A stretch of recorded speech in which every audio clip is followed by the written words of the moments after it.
The NHS is in crisis. Casualty and procedure waiting times are through the roof. There's a GP shortage, and getting an appointment with a GP has become like a mental challenge on the Crystal Maze. Come out. Let him come out. Come with me. Come with me. Look. You three. Okay. Then we go up 3. 1, 2, 3.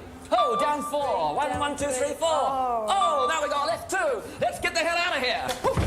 The use of the word crisis has been cheapened a bit over the last few years, and we seem to be perpetually in one crisis or another, with the pandemic, the energy crisis, the cost of living, the war in Ukraine.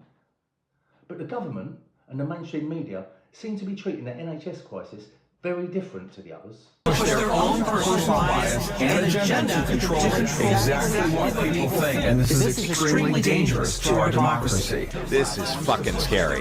Yeah. This is the scariest. Well, that's propaganda. All the while the NHS crisis goes largely underreported by the mainstream media. A stark contrast to the daily bombardment of propaganda of the other crisis. Instead, the media opt to bombard you with small boat propaganda. I believe that all of these crises have been engineered, and the only one that needs money thrown at it to be fixed is being starved of funding. An estimated 375 billion was spent on COVID support payments, 104 billion spent on cost of living support payments, and 40 billion spent on energy support payments.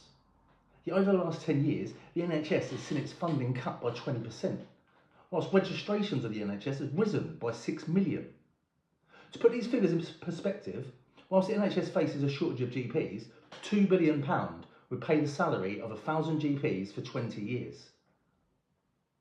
Think about it, 375 billion of COVID support payments.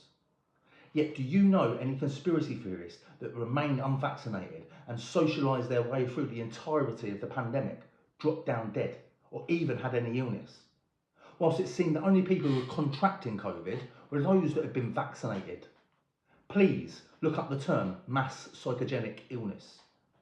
40 billion was spent on energy support payments, blamed on the Russian invasion of Ukraine, to which the UK has pledged 18.3 billion since February 2022, yet only 8 billion has been provided to lower the cost of energy production.